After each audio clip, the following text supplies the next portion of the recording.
Christian Pierret, président de la Fédération des villes moyennes. Définir le smart grid est très simple, c'est la conjugaison entre un réseau qui peut être d'énergie, d'information, de télécommunications, de transport et l'informatique. Et la conjonction entre les deux, si on sait bien les utiliser, l'un avec l'autre, forme le smart grid, le réseau intelligent.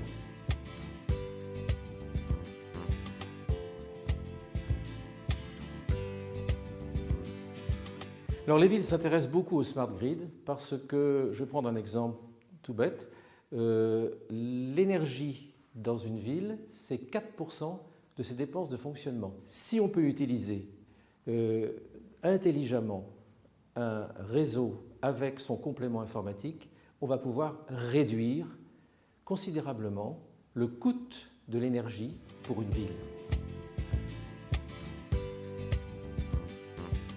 Alors, dans certaines villes, il y a des quartiers qu'on appelle éco-quartiers, où les gens s'organisent entre eux, avec l'aide de la municipalité souvent, pour mieux consommer, moins consommer, et aussi partager un certain nombre de services vis-à-vis des enfants, de l'école, des services de tous les jours, des services ménagers, des transports, de la culture, de la distraction, du divertissement. Et moins consommer d'électricité ou moins consommer de gaz, c'est un des objectifs de ces écoquartiers.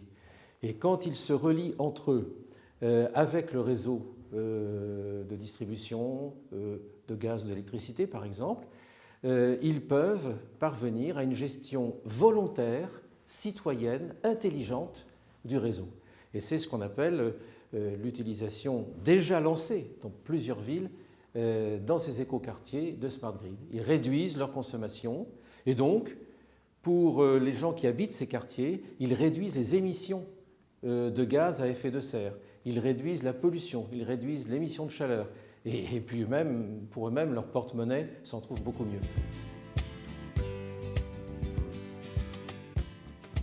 Alors, bientôt, les collectivités, grâce à l'utilisation des smart grids, vont pouvoir gérer leur consommation dans le temps.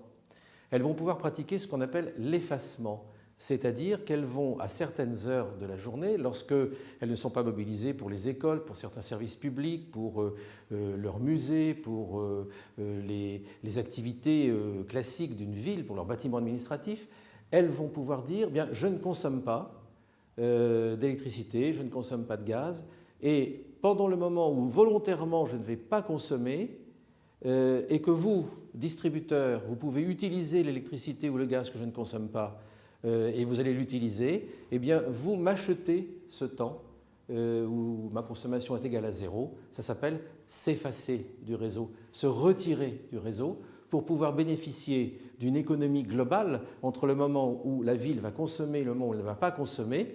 En moyennant, elle va être gagnante. Et le réseau va être gagnant également parce qu'il ne va pas être obligé de construire les équipements nécessaires pour, si tout le monde consomme au même moment, satisfaire ce qu'on appelle la pointe, c'est-à-dire une très forte hausse de consommation. Le réseau va en profiter par moins d'investissements, moins d'infrastructures et moins d'appels à la production d'énergie électrique ou gazière. Pour gérer ces réseaux intelligents, c'est-à-dire en fait pour gérer à la fois du temps et de la consommation, ce qui résume ce que nous disons, j'ai ici 3 chiffres intéressants sur le montant des investissements que cela va engager pour faire évidemment beaucoup plus d'économies que ce que je vais citer. Vous l'avez compris. 45 milliards de dollars d'investissements prévus par le State Grid China Corporation, 400 milliards d'investissements aux États-Unis, rien que pour l'électricité, et 18 000 milliards de dollars d'ici 2025 pour les investissements dans les infrastructures électriques. Ces chiffres défient l'imagination et montrent que l'enjeu des smart grids est un véritable enjeu sociétal. C'est-à-dire qu'on va transformer les relations dans la société entre les villes, les entreprises, les citoyens, les États, avec de l'intelligence et de l'énergie. C'est une perspective que je trouve très belle.